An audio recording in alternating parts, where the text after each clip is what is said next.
العالمين والصلاة والسلام على نبينا محمد وعلى آله وصحبه وسلم. Assalamu alaikum, dear brothers and sisters, and welcome to another episode of the Book Review Podcast. I'm your host, Abu Abdurrahman, and I'm very pleased to be joined by my dear brother, the Sheikh Farhan bin Rafee. Ahmed, Assalamu alaikum. Wa alaikum assalam wa rahmatullahi wa barakatuh. It's good to see you. It's always a pleasure. I always hate it when I miss a week. You know what I mean? I always hate it whenever we don't get to see you. Alhamdulillah, the good news is we're back. We're back. Episode number 9. We're getting there. Yeah. We're making It's progress. almost hit 10. Almost. Now, we want to get to the half century when it means something. Now, in the cricket game, I know you don't like cricket. I love cricket. What are you on about? How do you like cricket? Of course I love cricket.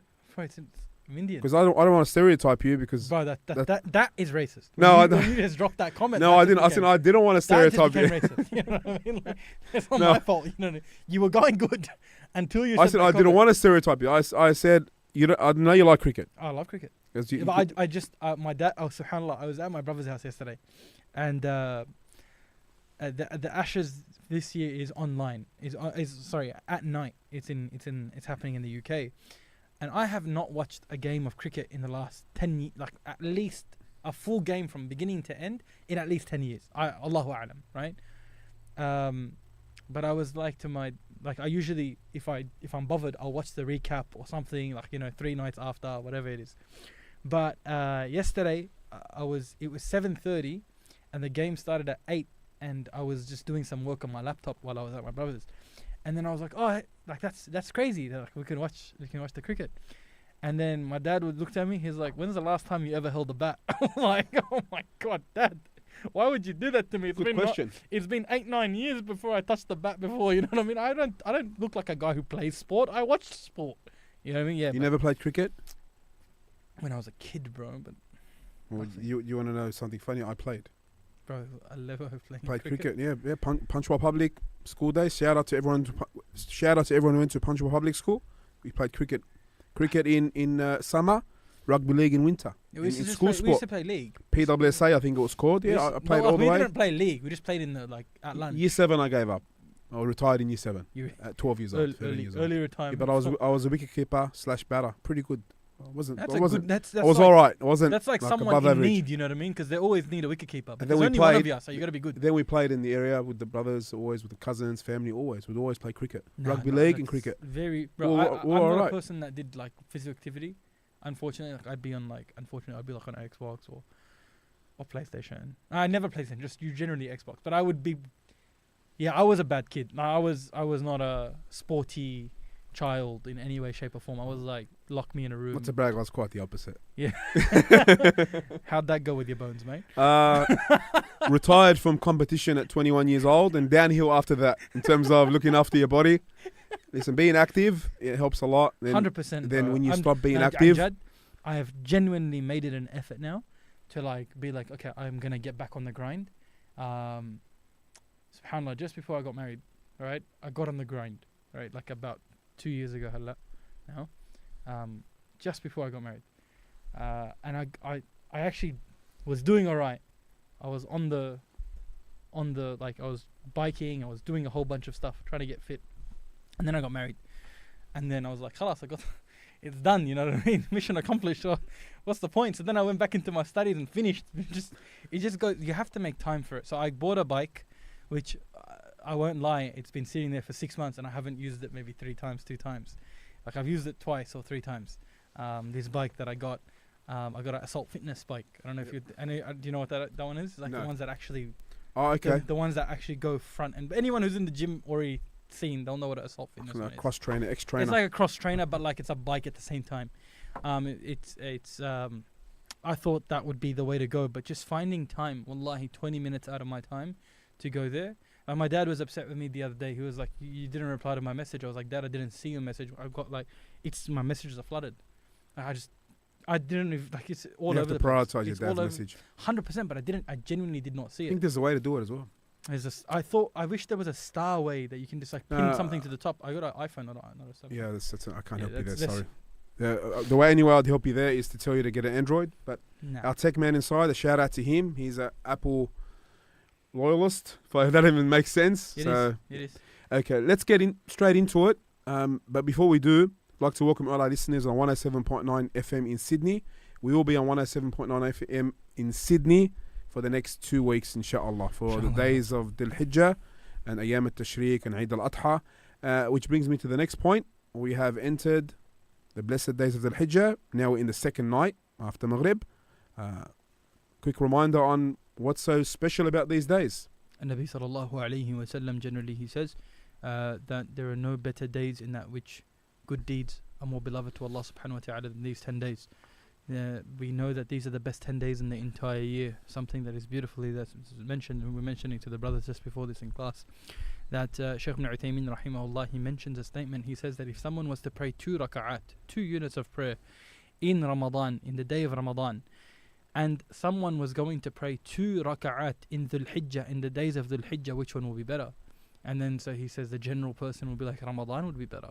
You know what I mean? 2 raka'at in the day of Ramadan. And then Shaykh ibn Uthaymeen was like, this is unfortunately the case when people don't understand, people don't have a good amount of knowledge. The best days of the year is what?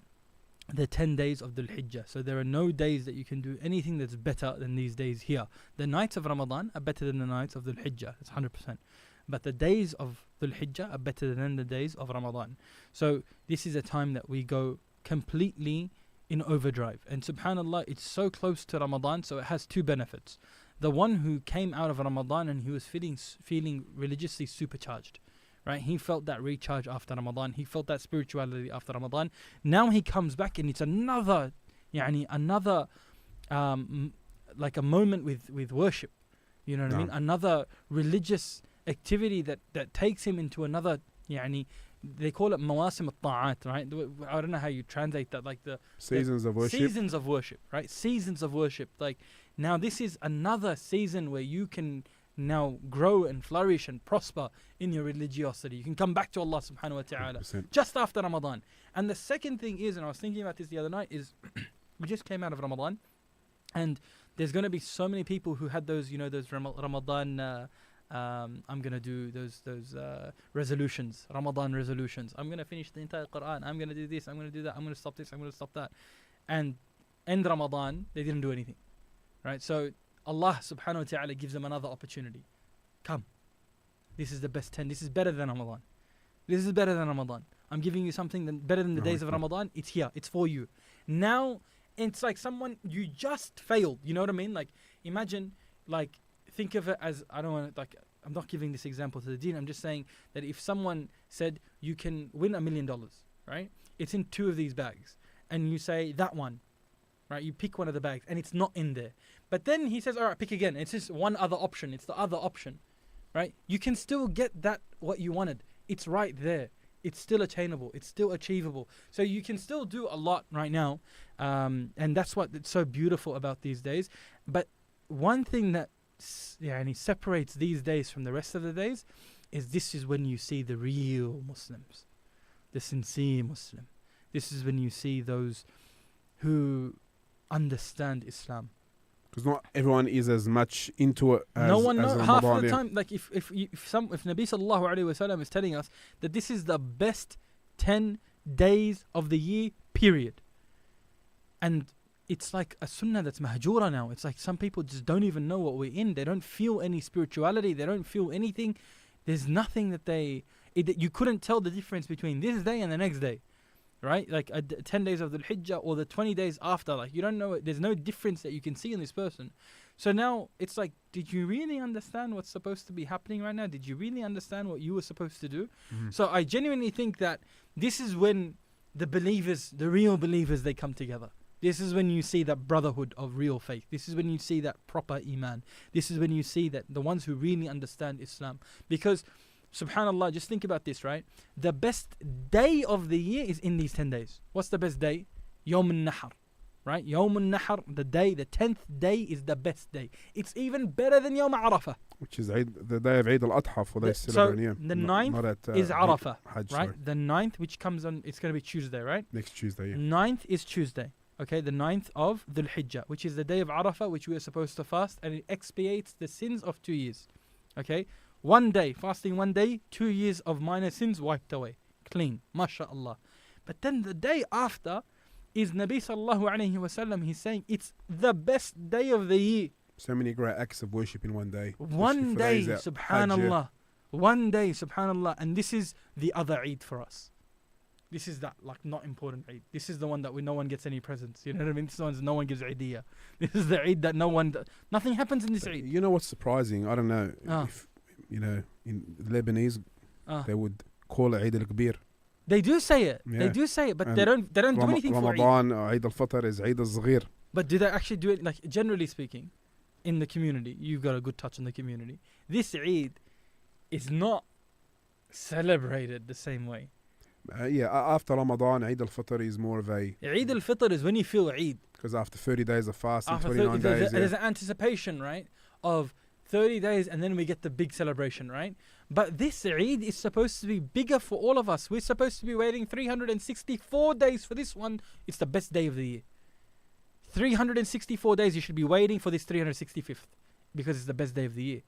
So it's like, what if you, like, if you don't even know what the best day of the year is, then like you go pray Eid, you go maybe do 1 or 2 rounds, you feel a bit depressed, you go eat at a restaurant, ma'as salama, you just go to bed. You haven't really understood this is the best day of the year. What are you doing? So we should increase in our worship. Okay, so these the days. best worship, and Nabi sallallahu alayhi wa sallam says on that day is a nahr, sacrifice, slaughter. So this is a day that you should try to find a way to get some qurban done, right? Some actual qurban that you can actually get in your hands and eat from the meat, because the Nabi sallallahu alayhi wa sallam used to eat from his qurban. But if you can't get it, and we just explained this, if someone wants to go into the tafsir lesson that we just did, we go through a bit of these issues of what someone's supposed to do. But the best option is that you do your qurban in Australia, in this country, in the country that you reside in, and you eat from that, and then you give, some of the scholars have said, a third. You keep a third, you give a third in sadaqah, and you give a third in gifts, right? So your friends and family, they might be well off, you can give them gifts. But then you know someone who's struggling, you give it as a sadaqah. And then you keep a third, right? So there's a bunch of stuff that you can do. But that is the best thing that you can do on behalf of yourself, as the best worship that you can do on that day, right? The best thing that you can do, and sacrifice, subhanallah, is the sunnah of the anbiya. Such as Muhammad sallallahu alayhi wa sallam, even the other prophets, right? Like Ibrahim alayhi salam, his story, and we have other things that we can go into, inshallah. But just, we need to revive this Eid. Wallah, we really need to revive this Eid. And the day of Arafah as well, we need to hit each other up of, you know, like, this is what's happening. We really need to go above and beyond on this Eid and these next 10 days, because best 10 days.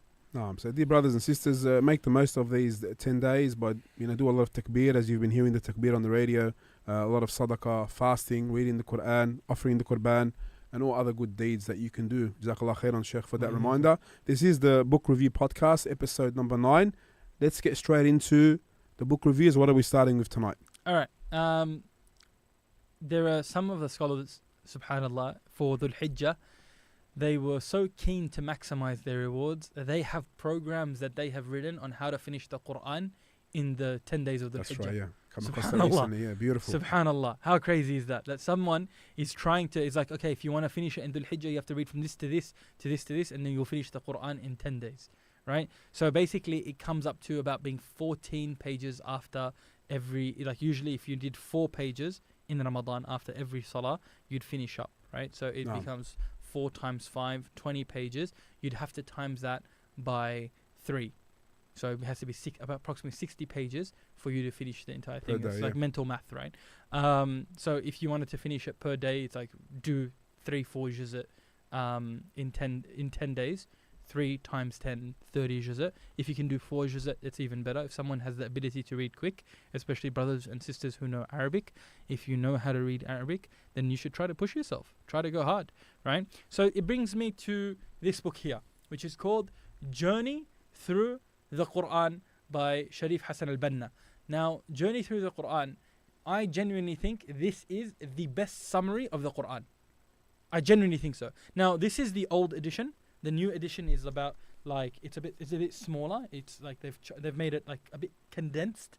I like the old edition more for one reason, because what this does, actually the new one. Now that I look at this, right? It is a new one, yeah. The new one is actually a bit nicer because it's more spread out. So what they do is, before the surah actually starts, it gives you a mind map of what the main themes that the surah is going to cover.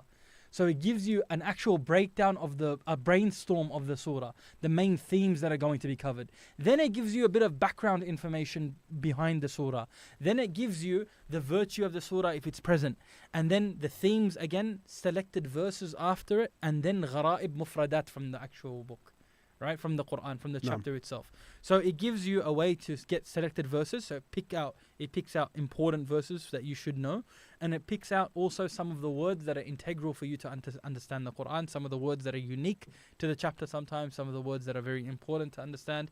And this is again, I genuinely think one of the best summaries of the Quran, and maybe one of the most beautiful summaries of the Quran, because the mind maps in this are really, really good. It's published in the UK. And it is available in most bookstores. Dar es Salaam, DS Bookstore. I've actually come across that and used it for some lessons, and I would use it at the beginning of each lesson when taking a surah to give an overview of the surah. It's the best. It's easy. Quite there. The only thing from memory, you can correct me if I'm wrong, the only thing that I would suggest to make it better is the grading of that hadith. That would be good. Do you agree? Yeah, definitely. Anytime there's hadith involved, my pet peeve is that people don't do the hard work. Can you just double check? I'm 99% sure. Yeah, that's it's what from I the remember a reflection from reading it. Virtue. It's just the Nasa'i. It doesn't give any. That's the only thing that I could recall from. I haven't used it in detailed use or a lot of use, but have used it here and there. No, I really like the brainstorm. 100%. It's just having a visual image of what the surah is going to cover is really beautiful. What the surah is going to cover, like just having it there. Like I recently advised one of the mashayikh to take a copy because he wanted to talk about one of the surahs in 3 lessons. Right? He wanted to take one of the surahs in 3 lessons. And then he was like, what's the best way to just look at it as an overview? I'm like, just take this book, go to the first page before the surah starts, look at the key themes and expand on it.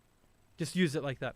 And then so you can literally use it as subheadings for literally classes.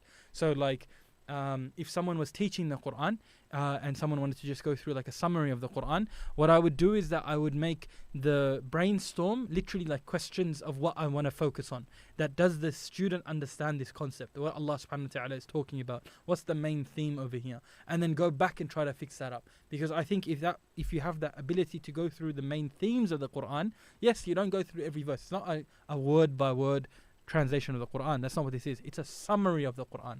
It gives you just a good overview, a journey. Literally, that's what it's called, a journey through the Quran. And I think that's really, really beautiful. And it's really nice for someone who just wants to just get acclimated to what's happening in the Quran. Where it's not, because sometimes the translations, right? Sometimes the topic goes on to the next page, but you're tired today and you just stop reading. The next time you come, you don't know what you're reading in the translation. You're just a bit lost. And you start the translation and you're a bit, how's it going? But this one here, it's very succinct. It's nice. It doesn't go on and on and on and on. I'm not saying the Quran doesn't. I'm just saying that for you, you know when to stop, when the subject matter is concluded, so that you know when to move on to the next thing and when you can take a break. And I genuinely think that's a really good one for especially teenagers and especially just like the younger age, because the English is very, very good. The translations, like the actual English, the level of English is very, very understandable. And and the new edition, the brainstorm is really, really good. Before we move on, for the brothers and sisters who would like to ask questions, you have to access our YouTube channel, Al Bayan Radio Australia, and we're streaming live there, and also Facebook, ASWJ Australia, and you can ask your questions there. And we will provide links, bi'idhnillahi ta'ala, for the books mentioned in tonight's program. Moving on, Sheikh, what's next? Now, this book is essential for any person who wants to study advanced Aqeedah. This is not the first book that you read. This is not the second book that you read. This is not the third book that you read. This is not even probably the fourth book that you read. This is a book for anyone who wants advanced level Aqeedah, who wants to go to the nitty-gritty stuff, who wants to go to beyond the borders, who wants to go into the deeper end of Aqeedah. And I genuinely think if someone was not acclimated or wasn't well versed in Aqeedah, this might confuse him. There are certain aspects of this which might be too deep for a person. And he's not ready to, he doesn't know the ins and outs yet. So it's not the book that you start off with. No. It's the book that you read to become really special. right? This is a really wonderful book. And in Arabic, it's seen as the best commentary in our eyes of the text of At-Tahawi, right? Of Aqidah Tahawiyya. This is, we say, is the best commentary on Aqidah Tahawiyya. Now, it's got a bit of a history behind it as well. How we, before the book was before the book was been published. Do you recall that? We'll get to it, bro. Now, this is the commentary of Ibn Abil Izz, the commentary of Aqidah At-Tahawiyya. Now, this is the best commentary, and Allah subhanahu wa ta'ala knows best, of this book here. And the creed of Imam At-Tahawi is something that is widespread and it needs an explanation. And that is why you see that Salafis will give it an explanation and Ash'aris will give it an explanation and everyone will try to explain it, because there are things in there that are not as clear as they could have been, or not as clear as people want it to be, right? So they can take things that aren't specific and try to take it and run with it in whichever way they want to. So that's why the creed of the Tahawi is generally the text that usually everyone takes on, and it's literally one portion of it. It's literally just one portion when it comes to the attributes of Allah subhanahu wa ta'ala. So it's very essential to read a good commentary of the text of At-Tahawi, of Aqidah Tahawiyya. Now, this one here, even in the Arabic language, the text of Ibn Abil Izz al-Hanafi, who was a Hanafi scholar, and he died in the year 792 after the Hijrah of the Prophet sallallahu alaihi wasallam. This is regarded even in the Arabic language as the best commentary of the text of Aqidah Tahawiyya. Now, something hilarious that I heard in, I think, Ramadan, was an ignorant person. He said that Ibn Abil Izz was unknown. So what they did, that they must have learnt from their sheikh, that Al-Qahtani, who wrote An-Nuniyah, was someone who might not have been as known as the other people, and some people, they say that he was an unknown person. This is an allegation that is made. However, Ibn Abil Izz is very well known and is well regarded by many of the scholars. Yes, there are people who have criticisms of his fiqhi positions and of his because he left a lot of the positions of the Hanafi madhab. He wasn't a blind follower of the madhab, and he has a book on fiqh also that is based on dalil also. So some of the Ahnaf have rejected that he was a Hanafi, right? So there's actually some controversy there. But that's nothing to do with the creedal aspect of it. There are obviously those who don't agree with his creed, or nor do they agree with our creed, but that's not really our problem. When we say قال الله وقال الرسول, the Prophet sallallahu alaihi wasallam says, and Allah subhanahu wa ta'ala has said. So that's not our issue. But this is, if someone wants to go into the deep nitty-gritty stuff, this is actually I believe a master's or PhD thesis from one of the Saudi universities. It's written in the introduction of the acknowledgement. So yeah, Jamiat al-Imam, the Al-Imam Islamic University, and it was subhanallah, it was under the supervision of the University of Al-Imam, Jamiat al-Imam. Now this is really, really good. The translation is at a university level. It's pretty good. There are obviously, you might need a dictionary, but you need it. Yeah. So when we say that it's a university level, think of imagine you were reading a medical textbook. You know what I mean? It is at a university level. It was translated a long time ago. When were you looking for it? Do you remember the PDF? Yeah, I remember the PDF that we got our hands on. We got our hands on it ages ago. Long time ago. That's what I'm saying. How long ago was that? 10 years plus. Oh no, it's more than that. It's way more than that. Yeah, it's more than that. So subhanallah, they didn't give a date over here. But subhanal khaliq, it's something that I genuinely think is one of the best. In English, there's nothing that comes close. It is really, really good. In Medina, we had to study this. We studied this with one of the mashayikh as well. And it was we had the bootleg copy. We had it printed out. Well, that's what we had of this one. Yeah, that's the same thing. No, it was the same book, the same commentary as well. But we got it as a printout. And even the Arabic sharh, maybe in future we can do that. It's been serviced so much. Yeah. It's been put into question and answers. It's been reordered. Yeah. They put it in different types of orders according to the sequence of the book. But before we move on to another book, there is a few other translations in English, isn't there? Tahawi's Aqidah, one for the explanation of Sheikh Salih Fawzan, That's a good Hafidhullah. one. That's quite good. It's brief. Very brief. And there's Sheikh Fawzan's commentaries, right? If anyone wants to go through, like, there are two types of commentaries. A commentary that goes into the nitty gritty, and one volume becomes 4 volumes, right? Or one volume becomes 3 volumes, or one volume becomes even 2 volumes, right? And then there's a type of commentary that he might read a page and he might make one line on the entire page. Like, this is very important. This is the importance of, as you can see in the hadiths, like for instance, as you can see in the aforementioned hadith, that this is a very important topic and this is something that a lot of people get wrong. So you have to understand the hadith. It's assuming that you've understood the hadith. That's the type, very generally speaking, not all the time. Like for instance, his commentary of ad-da' wad-dawa. His commentary of ad-da' wad-dawa is like if someone wants to just make sure that he understands the overall picture of the book. You know what I mean? Sometimes a paragraph, 2 paragraphs, 3 paragraphs, 4 paragraphs, and he'll say one line about that which preceded, that which came before. So, it's not like Sheikh Abdul Razzaq al-Badr, Hafidhahullah, who goes after every paragraph, he'll give a commentary. So if you compare, whose Tahawi would be, like this Tahawi compared to Sheikh Fawzan's Tahawi, there's a massive difference. You know what I mean? A massive, massive difference. Or Sheikh Ibn Uthaymeen's Kitab al-Tawheed compared to Sheikh Fawzan's Kitab al-Tawheed. The commentaries in both, you'll see a massive variance, a massive discrepancy on how they've approached the books generally. But Sheikh Fawzan gets a lot done, Jazallah khair. MashaAllah, Tabarak ar-Rahman. He gets a lot done. So he has like these programs where like daily they'll read to him, next book. They'll read to him.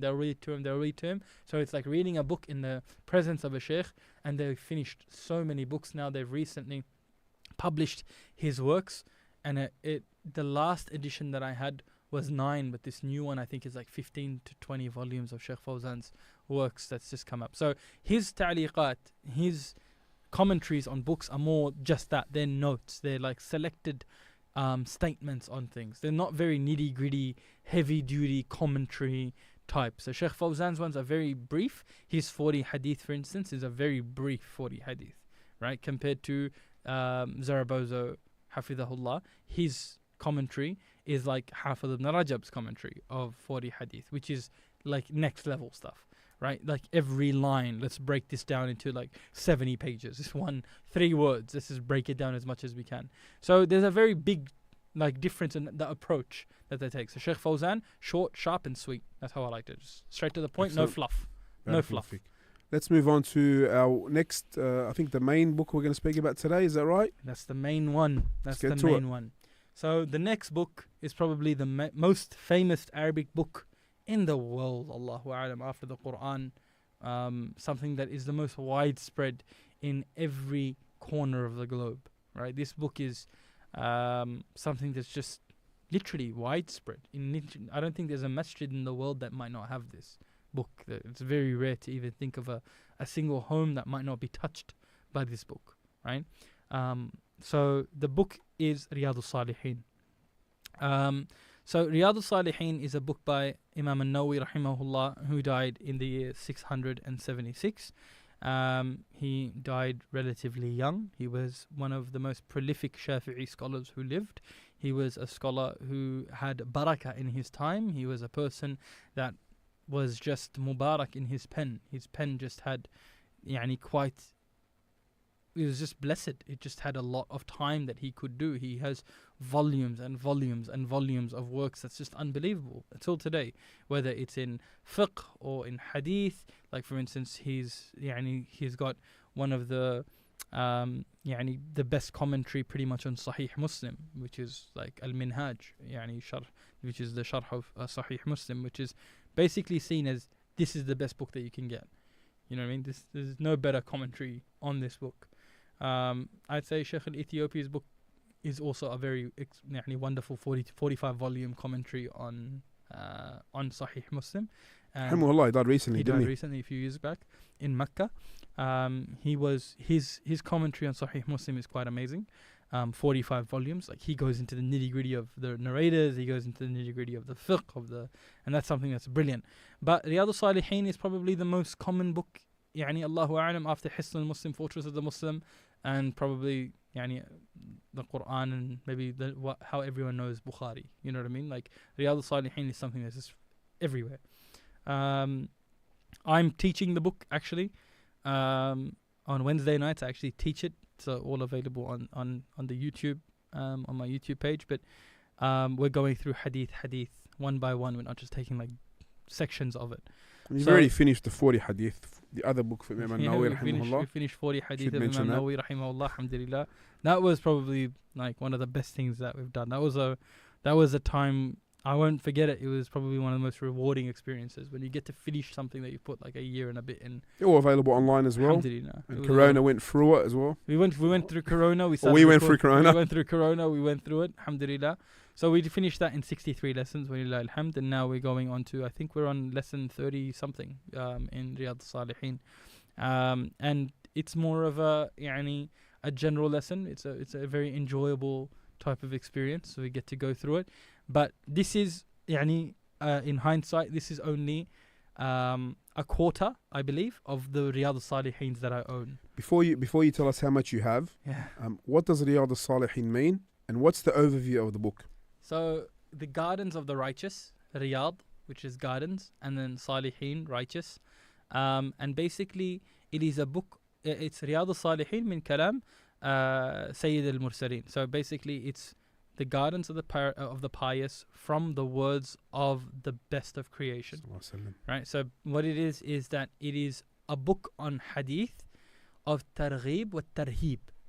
Targhib wa tarhib. Now this is a type of subject in the Arabic Arabic genre of Islamic studies, where it promotes you, encourages you to do good, and forbids you and warns you from doing evil. So the aim of this book is to open your heart and to solidify you with that which is good, and to try to put in your heart, instill in your heart there also. It's not just targhib, that it's just good, do whatever you want, run amok. No, but there's also things that you need to understand, that you need to fear, and you need to understand the consequences and the muharramat, things that are prohibited and things that are not allowed. So it's like a very general book. It's like you can read it in any masjid, you can read it in any home, you can read it in any place, you can read it at any time. It's something that's just unbelievable, mashallah. Now, this is a book that it's a book in hadith, but there's in it. So for instance, the first chapter, actually let's go for the third chapter because we're doing that right now. We're doing Bab al-Sabr. So what happens is that the Imam Nawawi rahimahullah will give you the chapter heading, chapter of patience, right? Bab al-Sabr. Then what he'll do after that is that he'll give you some of the verses. If there's a description, so he goes through that what sabr is that you enjoy, you are patient upon the worship of Allah subhanahu wa ta'ala, and that you stay away from the sins, and that you are patient upon the calamities that strike. So 3 aspects of sabr, and he says this is the definition of sabr, that you coming back to Allah subhanahu wa ta'ala and whatnot, what have you. But then after he gives you the definition of what he's talking about, then he gives you the verses of the Quran. So he gives you maybe 5 or 6 verses sometimes 1 verse, sometimes 3 verses, and he'll continuously go and he'll give you some of the verses from the Quran relating and pertaining to the topic at hand. And then after that, he'll bring you a selection of hadith. Generally speaking, if we needed to put a numerical figure, it's like over 98% are all authentic. Over 98% are all authentic. And Allah subhanahu wa ta'ala knows best. This is, I'm just trying to get the message across that there are some ahadith that are da'if, but doesn't mean that the entire book is da'if. Now, something that is brilliant is that he references also the hadith where it is. So if it's muttafaq alayh, if it's from Bukhari and Muslim, which is the strongest type of hadith that you can find, he makes mention of that there. If it's from Bukhari, Muslim, Tirmidhi, Nasai, it's all mentioned where it is. So this is one of the most important books to go through after 40 hadith. That's why I started teaching it straight after. It might have been a silly decision on my behalf. I shouldn't have taken something so massive. And how many hadith in there roughly? 1,900 plus. Almost 2,000? Almost 2,000 off the top of my head. Over 1,900. Let me just get to the exact number. And without the commentaries, they mainly put them in one book. Is that right? Without the it's just one book in the Arabic. Like this is one volume, whole commentary, one volume. Sorry. Huh? One volume. Yeah, one volume. 1,896. 1896 according to this numbering. The numbering is changed from book to book. Now, how many commentaries how many are we going to speak about first? Which which actual text or edition you prefer? Yeah. Which one? In Arabic, I prefer. It's a very hard question. Okay, you're putting a lot of pressure on me. I want you to understand that. There's a lot of well, pressure. you're probably going to tell me off when I tell you what I have in Arabic. Anyway. Yeah, no, we're not gonna do Nah. that. It's just a lot of anxiety you already wrote me, bro. I don't even want to. I'll tell you what the one volume one I have anyway. Okay, so in one volume, Arabic only text, no commentary whatsoever. I would say the edition of either Mahir al-Fahl or the edition of maybe Tariq Awadullah or the edition of Dar ibn al-Jawzi or the one that I use I found to be pretty good. I don't like saying it, but the Dar Minhaj Jadda, which is this like another publisher. Yeah, 4 options. That's pretty good. I think those 4. So one is published by Dar ibn Kathir, one is published by Dar ibn al-Jawzi, another one's published by Dar ibn al-Jawzi, and another one's published by Dar ibn Hajj. I need to step up my game. I've got the Dar as-Salam edition. I told you you're going to get upset. The Maktabat al-Ma'arif one is better because it's got the gradings according to Shaykh Albani rahmatullah alayh. So that's good, but yeah, it's, you know what I mean. We'll leave it there. Yeah. So red cover one. Yeah, the red cover one. It's tough. I got to update. I'm coming to visit you soon. But because I generally think that now because you can get the commentary in one volume and it's pretty good, like this one here by Dar ibn al-Jawzi, al-Barghash, this commentary here specifically, I think this is one of, this is brilliant. The Aqidah issues, not there, alhamdulillah. Like it's a good commentary. And if there's any Aqidah issues, he makes note of it. Like he says that this is a sifa of Allah, it's a characteristic of Allah. It's like very, very good. Whereas some of the other ones I found that are published in Lebanon, you find sometimes that there are some Aqidah issues that they deny the characteristics of Allah subhanahu wa ta'ala and what have you. But this is a very wonderful thing. So it's like just hadith, 3-4 notes, points, like dot points, right? Very important, very important, very important, ma'asalama. Very important. Like, it's like just really just quick. So you can finish like a chapter a day if you wanted to. Just get through it quickly. So this is a wonderful addition if you want something with someone wants a commentary. So it's the Riyadh al-Salihin with the Al-Barghash commentary. And this is published by Dar ibn al-Jawzi. It's currently out of stock, unfortunately, in Sydney. But we should be getting some in probably in 2-3 months. But that's probably in the one volume. That's, in my opinion, I think that's the best commentary in there in the Arabic language. But there is also one big problem in all of these commentaries, and I'll tell you that at the end. All of these they all have this issue, okay? But we're gonna go through that. I want you to remind me that, okay? The best commentary that I think in the multiple volumes, the best commentary that I have seen is probably Shaykh ibn Uthaymeen rahimahullah, his commentary of it. Now this one here is the old edition published by Madar al-Watan, but there is a new edition. And we got the pink Egyptian edition. Bro, stop it, bro. Stop it. You don't tell people your bad news, bro. Like, oh my god. You know that Sheikh, one there, like no. that one there was how can we say back in the day? And you know what's funny about it? I struggled through it because I read from it quite a bit, and it's actually you can it's not even like you see the both sides. Oh. You know what? I can't even describe it. Oh, that hurt me, man. Like, why would you do that to me, Sheikh? Yeah, it's going to give you nightmares. I think... But I have upgraded. I did get the Sharh Riyadh al-Salihin for Ibn Uthaymeen, the Dar al-Watan. Is it Dar al-Watan? No. So there's a new edition. This is the old edition, right? It's the one I have, I think. Yeah. This is the one you have. I have a new edition we have a new edition that's published by the Mu'assasa of Shaykh ibn Uthaymeen, his actual printing house. No. So this was previously in like 5 volumes, or maybe 5 volumes, I'm pretty sure. But now that it's printed in 4 volumes, it's a good size, and it's a good quality as well. So very good print, and it's the official print of Shaykh ibn Uthaymeen's Mu'assasa, and that is something that's available currently at Dar al-Salam. You can get that at dsbooks.com.au. The next commentary that's also voluminous, but it has a very good inayah in Tawheed, a very good focus on the Tawheed lessons that we learn in Riyadh al-Salihin. It's a beautiful commentary. It's when you think about it, the author of this book. My father told me that he had a love for this book and that when he would finish this book teaching it in his masjid, he would start it again. That's what I heard. That he would teach this book after he would finish. Yalla, Bismillah, start it again. Teach it, start it again. Teach it, start it again. It's quite rare today. It's very rare. And imagine you were the mufti of the country at the same time. Allahu Akbar. Allahu Akbar kabira. And imagine you were blind. Allahu Akbar kabira. This is the commentary of Sheikh bin Baz rahmatullah alayhi wa ghafar Allahu dhanbah. May Allah subhanahu wa ta'ala raise his ranks, ya Rab, and forgive his sins. Now, this is a special edition that I got given for free by the Princess Anud or something foundation. Yeah, the Princess Anud Foundation. Prince or princess? Princess. That's the first time I hear that. No. This lady, right, her foundation has done so much khidmah to Islamic works, unbelievable. Oh, yeah. So they used to give out the mawsu'a of Sheikh As-Sa'di rahmatullah alayh for free. It's like 20 volumes. 20 plus volumes. 20 volumes. And they used to give it for free. You just be a student of knowledge. Saudi In Riyadh. So this is from the Al-Anud Foundation. مؤسسة الأميرة العنود الخيرية. So this one, I just rocked up. I just literally showed them that I was a student of the Islamic University of Medina, and they're like, "Tafadhal, here, 4 volumes." What a beautiful day. Bro. And look at this, bro. MashaAllah, Tabarak ar-Rahman.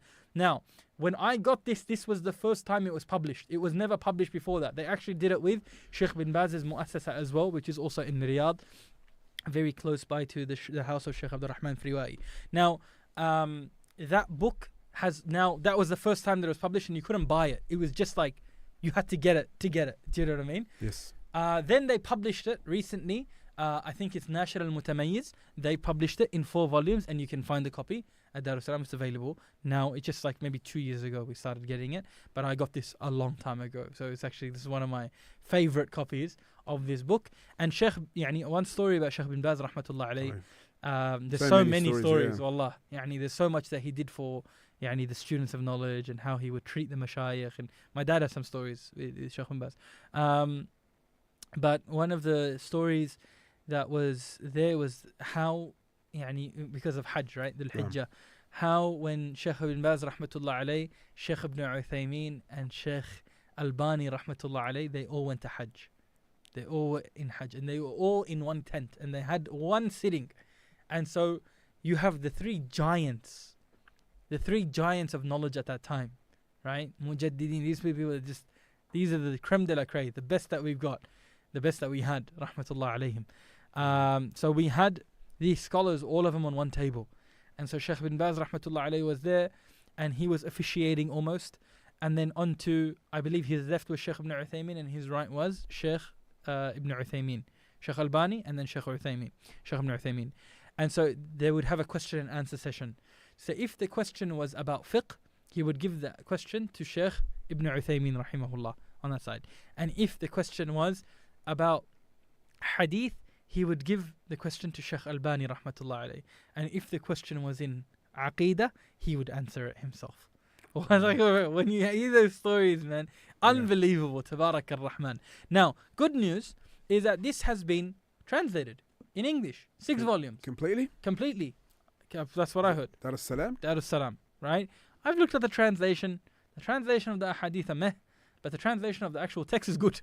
I don't know how that works, right? So they use the old translation of the text, and they just added to it. Because the old Riyadh al-Salihin has 2 commentaries on it. One's a 2-volume one by Salahuddin Maqbool. Hafiz Salahuddin Yusuf. And he just passed away during COVID time in that's the 2-volume 2-volume one that everyone sees, right? Dar es Salaam edition. So that's the 2-volume one. That's got Indian scholar, it's right? A Pakistani scholar. Pakistani scholar. Rahimahullah. The Urdu edition is amazing. Right? Al-Hadith. Al-Hadith. The Urdu edition is really good. But the English translation is incomplete from the commentary side, and it's incomplete in some of the ahadith. It's incomplete as well. It needs a massive redo. I'm actually translating it as I go now because I'm done. But there's one ahadith was like 4 pages long, so I didn't do that one. I won't lie. But inshallah, you get to it. Inshallah, I'm gonna go back and I'm gonna revise the translation. So I am translating it as I go. But that English one that's there, some of the words of Imam an-Nawawi is missing. It got a few issues. Now, the translation of the 6-volume edition is actually not that bad. It's not that bad. I won't lie. It's quite recent. It is quite recent. It's maybe about 3-4 years off the top of my head. About 3-4 years, Allahu a'lam. Now there are other there are other commentaries of it that are quite famous, but I want to mention these ones here specifically. But now, what is the shortcoming of all of these commentaries? I've gone through. What are they? I've gone through a lot of these commentaries for my class, right? So I like, you know me, right? I kind of a bit chill about it, right? We have to go through, like, just the fact that I might have, I think I have over 12 Riyadh al-Salihin at this point. It's a problem. So that's translations and commentary? I mean, no, just Arabic ones. Just Arabic ones. Just commentaries or editions? Some of them are just the text. I've got, so like the 4 that I mentioned, the Tariq Ibadullah one, or the Mahir al-Fahal one, and then we have the Dar Makkah has one, and then we got the Dar Minhaj one, and then we got the Maktabat al-Ma'arif one. Like that's like 6 in my hand right now. That's without the commentaries. So I do that just to make sure that the Nas, who's got the best one, Dar Minhaj is usually pretty good, right? Dar Minhaj Jidda. So what are the shortcomings that in the commentaries? Whenever someone has explained this, they haven't. Well, okay, from what I've seen, whenever someone who has explained this, they don't necessarily explain it in the lens of the muhaddithin. So there are some hadith things in there that you can look at the hadith. I'm not saying it's incorrect. From the science of hadith point of view? From the science of hadith point of view.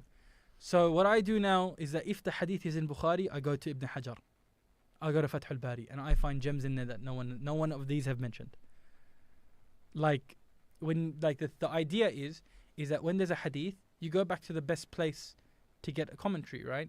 So it's very general commentaries, or sometimes fiqh commentaries of it.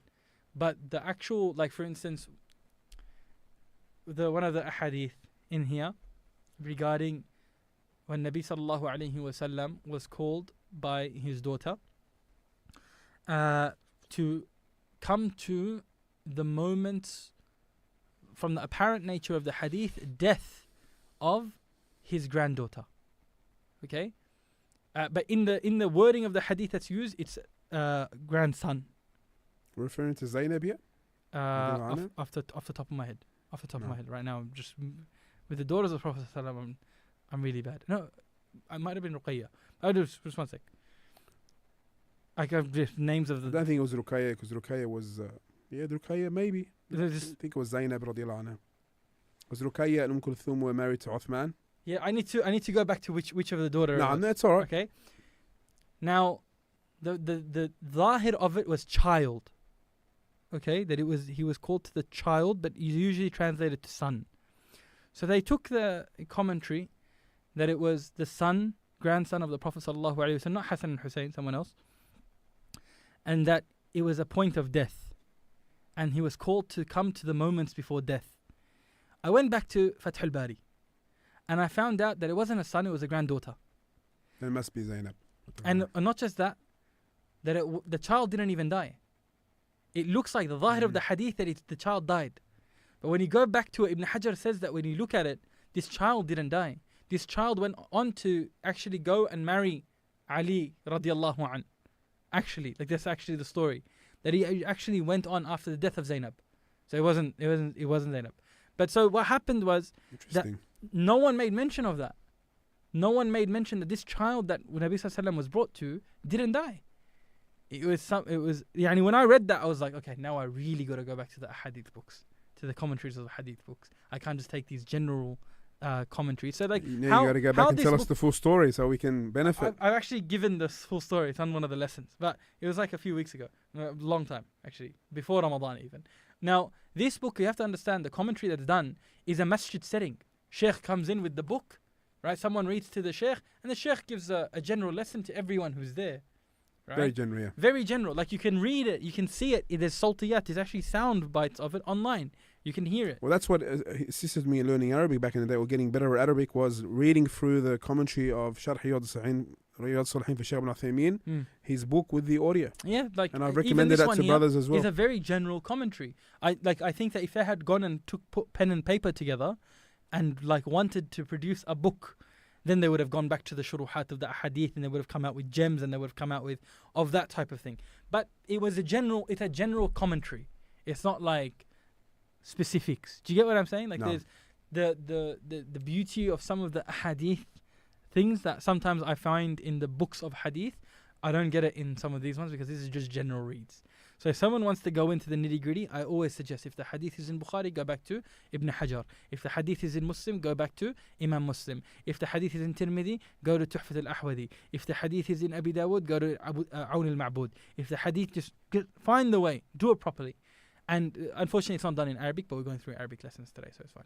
Excellent. Barakallah feek. Wa feekum barakallah. Anything else? Any questions? Jazakallah khairan.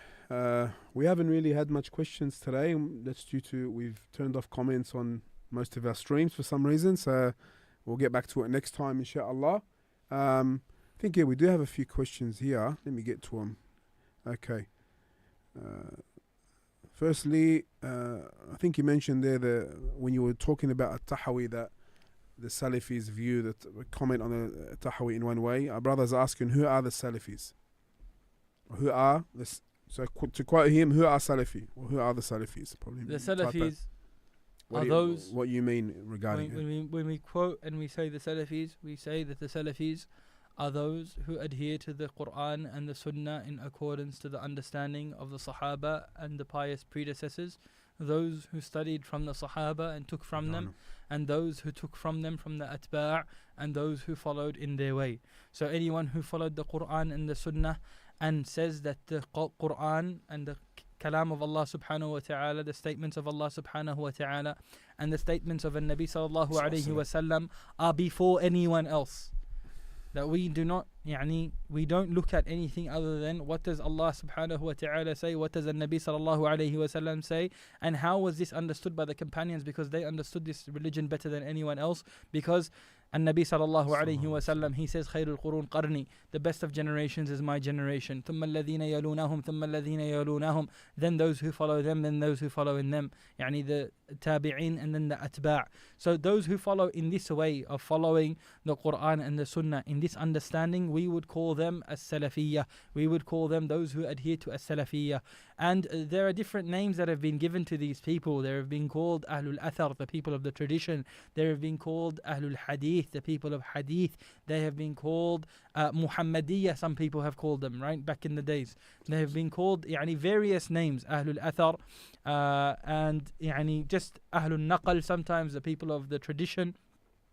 And other names that were given to them. It doesn't really matter whether you call yourself Salafi or not. It matters about whether you have the creed or not. So the creedal aspect of it is following the Quran and the Sunnah in accordance to the method and the methodology of our pious predecessors, the Salaf al-Salih. Jazakallah khairan for that beautiful answer. Another question, how should I read Riyadh al-Salihin? Should I read it every day? Should I read a few minutes? Because we know some masajid, they just read from every day. Yeah. It depends, what do you want from it? You know what I mean? So I would say if you want to finish the book and move on to your next book, like if it's like a project that, like for instance, I have to read 40 hadith, then Riyadh al-Salihin, and then I want to get to Sahih Muslim, because I tell people to read Sahih Muslim before Bukhari, and then I want to get to Sahih Muslim. Then I would say, then every day, every night, sit aside an hour and go read it, like how you would read another book. But if you want to put your children in an environment with deen, and you want to discuss a book together, you want to spend some time reading Kalamun Nabi sallallahu alayhi wa sallam, how Allah subhanahu wa ta'ala says about sincerity, what Nabi sallallahu alayhi wa sallam says about sincerity, what does what is the way that you be patient, what are the different things that you understand, how are you supposed to understand this, these basic concepts. If you want that, then I'd say every night after Maghrib, in between Maghrib and Isha, sit your family down, have one or two ahadith and discuss the ahadith amongst yourselves. If you can get the commentary of Shaykh ibn Uthaymeen, I'd say the parents read up on the commentary so that if you get any questions, you don't get caught out and then you have to do a Google search, like what the hell what's going on, you know what I mean? So just make sure you're prepared for the questions. So I would say if the parents can go through the commentary and then expose their children to all of these concepts in a safe environment, it's beautiful. And this is something that you can do in your homes, and you can revive the sunnah in the homes, and then your house is not a graveyard of knowledge. Because it's very sad that we can expose our children to all of these types of things where it's just filth after filth after filth, and then when it comes to Kalam al-Nabi sallallahu alayhi wa sallam, we say, no, that's for the scholars. That's for the scholars. That's for the elite. You have to be a sheikh to read that. So relax, bro. You guys are listening to all of these things that are complete garbage. It's better to listen to something, even if it's above your level or above your pay grade. Let's just say, hypothetically speaking, but it's not. But I'm just saying, if it was, at the end of the day, it's Kalamun Nabi Sallallahu Alaihi Wasallam. It's the word of the Prophet Sallallahu Alaihi Wasallam. So, yes, go in it, do it, indulge in it. You know, it's the wordings of the Prophet Sallallahu Alaihi Wasallam. You can't really go wrong. Another question. The sister wants to know, what's the name of the blue book again? The blue book, Journey through the Quran. Yeah. What the exact name of it? The Journey Through the Quran, literally. Journey Through the Quran, by Sharif Hassan al-Banna. Very, very good book as the summary of the Quran. Questioner here, I think it's a sister. What would you advise your younger self? I don't know. Have you got that question before? We're not looking back, but maybe learn from our mistakes. Is that what she means? Because, you know, where do you start? The biggest regret that I have a few regrets. I'm not gonna publicize them, but if someone wants to put a microscope under us, then we in front of Allah subhanahu wa ta'ala, we just hope for His mercy and His rahmah and to cover us. I think they mean the question not like to do like this is your life, but I think maybe in seeking knowledge. 100%. That's bro. Wasting time is a sin. Yeah. Wasting time is a sin. So that's one thing that every student of knowledge I've bro, spoken to, and these are guys who've put effort in. So imagine people who've put no effort. Bro, like sometimes I sit there and I just get so upset. Like, bro, I could have, if I had put my head down as a kid, and if I had gone through the Quran properly, I memorized Juz Amma 7 times. Like, what type of a retard do you have to be to memorize 7 times, bro? Like, can't use that word. Oh, sorry. What type of I don't know. Don't be overcritical, because this is no, but like, let's just be honest, bro. Like, my heart wasn't in it. I wish my heart was in it. Whenever I see someone young, I just be like, focus on the Quran, because if you have the Quran, it saves you so much. This is the most important thing. Like, I just wish that I spent my early years. I wish I was like just antisocial and I just stuck with the Quran. I think it's a balance. I don't think I you should know. be I'm antisocial. looking down. Like, I look down and I see myself and I think like, Yawm al-Qiyamah, what am I gonna be wanting? Like, I wish I was rather a wacky, like a bit of a you know. And I think you're someone who would be more critical of yourself because in the environment you grew up in. If that sounds correct. It's not really. My dad. Look, I wouldn't fault his parenting in. No way. He parenting. No. No. But why? Quite the opposite. Like, because I was around him when you were young. Just so you know. You do know. Anyway. I used to remember you going to school. Anyway, I feel old. I feel this is bad. I think we should stop here. I feel old. I remember you when you used to go to primary school. Up anyway, the road, what I say is that sometimes if you grow up in that environment where you have access to it, you more when you grow older and you say, you know what, man, look what I had. You know, I had all this, I had all that. That's what I'm saying. Sometimes you can be overcritical, but you know, as Muslims as well, we should not look back too much. Make istighfar, learn from our lessons, teach others from our lessons, and this is why it's probably a good question from this angle only, not 100%, not to. But like, wasting time, I think is gold for everyone, and not putting enough effort with the Quran. And this is what Mashaykh and ulama have said, not us. Who are we? Like, some of the ulama and Mashaykh have said and wished we spent more time with the Quran. You know? Another regret that I have, that I genuinely still have on a daily, is that I didn't maximize my time with my dad. Yeah. With all our parents, I think, especially like from a knowledge point of view. My dad, I've never, when I call my dad, I call him Sheikh. I don't call him Dad. Very rarely I'll call him Baba. Very rarely I'll call him Abi. All your brothers have that habit. Like, I saved my dad's name on my phone as Sheikh. Like, it's literally, that's what I call my dad. Before he's my dad, he's my Sheikh. He's he's my first go-to. Every day, if I have a problem in a mas'ala, in fiqh, in reading, in anything, I'll call my dad up. I'll be like, Sheikh, like, what's this mas'ala? I'll be like, send me a picture, I'll read it. And then, like, he'll always stop whatever he's doing to help me. I had a scholar in my home, and I squandered that opportunity my entire life. Right? You can't be a bigger screw-up than that. Like wallah, I went to Medina, but I swear if I had done the hard yards with my dad, like if I had, but the thing is, it's just like my heart wasn't there, and so now I look and like I wish I didn't have to teach a single person. It's out of the reason why I teach, generally speaking, is because I understand one concept that if I don't do it, someone else will, and usually that's a dud. Usually, 9 times out of 10. Let's be honest, Sheikh Nilal. Like, we live in a place that's very scarce of knowledge. Like, the places where I've chosen to teach, the reason why I chose to teach there was either there was nothing available for free, like, for instance, Auburn. I only started to teach in Auburn because Sheikh Khalid Muhammad had gone overseas. And then they'd ask me, can you come? And I was like, all right, what do you guys have? He's like, we don't have a dars yet. I'm like, oh my God. So it's out of like... In English. In English. Sheikh Khalid and that, they've been running up, like, mashallah, Sheikh Khalid Isa, hafidhullah tabarak wa ta'ala, he's been doing a long time, longer than we've been alive, you know what I mean? But I'm saying in English for the general public, it was out of necessity and need where I felt like it was a responsibility on me that I did it. But wallahi, if someone took my spot, I would gladly give that up and I'd be like, I want to study with my dad. Like, I wish. Because they're only getting older and it's like, I'm not getting any younger, so time is of the essence now as well. I wish I didn't have... Bro, I'm teaching 9 lessons a week now. I genuinely don't like that. I wish I didn't have to teach a single person. I wish I could just go and study. So... Like, as well, like, as you know, the famous saying that the zakat of knowledge is to give it. Yeah, but I genuinely think that the amount of knowledge that I have isn't enough to give zakat on. But depending on where you live, that will change, won't it? Now, you just mentioned before that sometimes, we've had this discussion off here many times. 100%.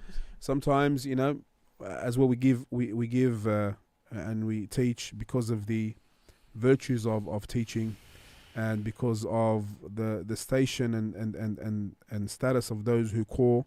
And also it's one of the greatest, how can we say, investments when you pass away, that if someone benefits from your lessons on the 40 hadith, on the Riyadh al-Salihin, on tafsir, from these programs, advice you give them, teaching Arabic, teaching Quran, then this will continuously keep going, because as we know, when someone dies, all his deeds come 100%. To an end, except for 3, and one of them is beneficial knowledge which was benefited from. Yeah, so this is from the reasons we teach. But I just want to, you know, because one of the sisters said, don't beat yourself up, it's not good. No doubt, someone looking back and feeling sorry for himself and doing nothing about it, no doubt we're 100%, we agree with that. But sometimes it's good if you don't to teach others from the mistakes that we have made. And from the biggest mistakes that we always tell the brothers and sisters, especially those who are in a good environment, who didn't make Tawbah at 30 years old, you know, like who are in good environment now, growing up in it. I mean, there's nothing wrong if you made Tawbah at 30 years old, don't get me wrong. But we're saying if someone is growing up in an environment of knowledge, make sure you prioritize the Quran, the seeking of the Arabic language, and sitting with the seniors, with your elders. You know, you were blessed to have your father as a sheikh and a teacher. Others, your masjid, make sure you do that. This is one of the greatest things that you need growing up in da'wah. Before we finish, one more question. If someone wants to specialize in the science of hadith and Quran, which one should they prioritize? I would say the one that's more beneficial and Allah subhanahu wa ta'ala knows best would be the science of hadith. The science of Quran is very essential, it's very integral to our faith. But when someone understands what's sahih and what's da'if in this religion, then this entire religion opens up. Because when you study the science of hadith, you're dealing with the ahadith of fiqh, the ahadith of aqidah, the ahadith of akhlaq, the ahadith of just every subject, tariq, whatever it is. So you're dealing with, when you specialize in a field where you know what's sahih and what's da'if, the entire religion opens up for you. And then you can go into even ahadith of tafsir. So literally when you study one science, but when you're in qira'at, and I don't like to say this publicly, but sometimes you have to, is unfortunately the qira'at have become somewhat like a gimmick, that I will now read in Hafs, and I will now read in Warsh, and I will now read in and then it's like it's like a party trick, right? I'm going to read in these different voices, I'm going to read in this different types, I'm going to do this. What that actually is supposed to do, that science is supposed to be like, is, I'm not knocking any of our mashayikh who have done that, right? I'm saying Why our mashayikh study it though, if you look at their private lives, inshallah, is that they go through the different tafsir implications of each riwayah. What does this riwayah change in the meaning, and how is that understood, and what is the difference in meaning now? And that is the deeper understanding. It's creme de la creme of this ummah, right? This is higher level stuff, right? That this is in this lugha. It's the ayah of this whole thing changes. The whole meaning is like it's now directed to one thing instead of the other thing. If it was like this, then it's in this lugha. It's just another thing. It's a whole different thing. So if you want to be at the forefront of tafsir, then you go into qira'at, right? You go into the various narrations. But if someone was, for instance, going to Saudi and going to Medina University and then saying, should I go to Qullat al-Quran or Qullat al-Hadith? Without a shadow of a doubt, go to Qullat al-Hadith. I don't care. Like it's not even a question. I know one of the graduates who graduated from Qullat al-Quran was like, if I could go back, I'd go to Qullat al-Hadith. I wouldn't do Qullat al-Quran. Because like at the end of the day, your modern da'wah and the modern studies that you do, it's all around Hadith. Whether you like it or not, it's all around Hadith. And the people who are bankrupt and like just, they have no skill, are the people who don't know how to differentiate whether something is sahih and da'if, and they're just reliant upon someone else. They don't know how to even use those words of when someone says so and so said this is hadith is da'if or sahih. They don't know how to approach it at all. There's got no clue. You're just like, you're always going to be capped. You're always going to be at a limit. So that's generally what I would say, that the faculty of hadith, the study of the science of hadith is integral, but to study it in this country is practically impossible. Jazakallah khairan. Final comment, I wish I was an Arabic speaking sister. This sister, before the Sheikh answers, don't wish, take the initiative, take the path to learn Arabic, and inshallah you'll be good at Arabic. Put a goal and start. Don't ever delay. My dad, subhanallah, growing up I went to an Arab school, right?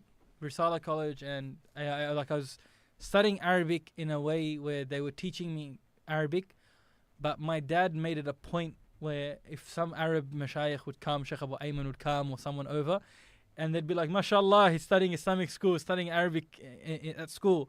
And then my dad would like just ask him what's the difference between the roof and the walls. What's saqf and what's jidar, and he won't know it. That was a running joke for 13 years. After 13 years, I still never got it. What was jidar and what was saqf? I'm not an Arab, right? I'm Indian. It's like literally like. So we'd call the jidar the hayat. No, my dad would be like, ask him what's saqf, ask him what's jidar. I know that now. You know why? We never forget that word, because they will say هذا مثل الحيط. This guy's like a wall. It's got. So Techman would know. That's how we remember Arabic language, for insults. Allah musta'an. No, but like, it's if I genuinely tell I teach Arabic now. I teach a bunch of students Arabic on Saturdays, and I do it through a program that's based around the Quran. I don't really like to go through the Medina Arabic books or the Arabiya Bayna Yadayk. I like to do things in a very natural and organic way, but I use the Quran as the backdrop. So we've gone through about 13 weeks so far, and alhamdulillah, the students have over 600 words that they've got in their vocabulary. And I think that basically we go through how to break down a verb and stuff like that, and how to go through the different variations of the dhama'ir, of the pronouns and whatnot. So in 13 weeks, I've seen such a change. 13 weeks of 1 day a week. 1 day a week and 1 hour a week. I've seen such a change in my students. It's unbelievable. Like, I gave him a homework of just breaking down an ayah last week, and I was so shocked that they all managed to be like, yeah, it was all right. It was pretty easy. Yeah, it's good. Like, to go and break down Arabic, Allah subhanahu wa ta'ala chose it to be this language for a reason, that anyone can learn it. Anyone can learn it. You just have to put the hard yards in. It's hard, it's difficult, it's not easy, but it's possible. It's not impossible. It's definitely possible. And I genuinely think that you can do it, but it just needs dedication and time. Dedication and time. That's all it is. Dedication and time. Whatever you put your mind to it, Allah subhanahu wa ta'ala opens it for it, and ask Allah to open your heart. Ask Allah to open your mind. If someone is like, I tried. One, you might not be studying properly. That's the first thing. You might not be getting a good teacher. That's the second thing. Or two, there's a block. Maybe through sin. So try to remove that block. That's the 3 reasons that you usually stuff up. So that would be my thing. So come back to Allah subhanahu wa ta'ala, seek tawbah, and do a proper study of what's the best way to study Arabic for you. Everyone has a different method, different means, but I generally think that using the Quran is a wonderful method. But go through whatever works for you. But yeah, it does not have to be a wish. It can definitely be a very attainable goal, inshallah. And the sister commented again, I'm learning Arabic now. That is good. Excellent. Stick to it. And may Allah ease your affair Ameen, and ya make Rabb. you from That'd those be who are awesome. proficient Ameen, in the ya Rabb. Arabic language. I'd like to thank the Sheikh for being with us. Barakallahu fiqh. We can speak or not, as you know. Oh, We I can pull love out a you. few books from the drawers over here and we can continue speaking all night, or we can get, but, sadly, we've got to end it. All good things It's come getting to an late. end. The Sheikh's been here for the last few hours after his lesson upstairs in Masjid al-Azhar. Been here for 77, And subhanallah. inshallah, we'll wrap it up. And we'd like to remind all our listeners that, yes, we are on the 2nd of the Hijjah. Yes. Eid al-Adha will be next Wednesday. And the day of Arafah will be Tuesday, the day before it. So that's good news for all our brothers and sisters. We ask Allah to bless your days of the Hijjah. And don't forget to tune in to Al Bayan Radio on 107.9 FM for the rest of the blessed days. Up until a few days after Eid, we'll be on 107.9 FM in Sydney. And anyone out of Sydney, you can listen on our apps wherever you may be. The Al Bayan Radio app at the Google Play Store and the Apple App Store. I'd like to thank our tech man for being with us tonight and all the brothers and sisters who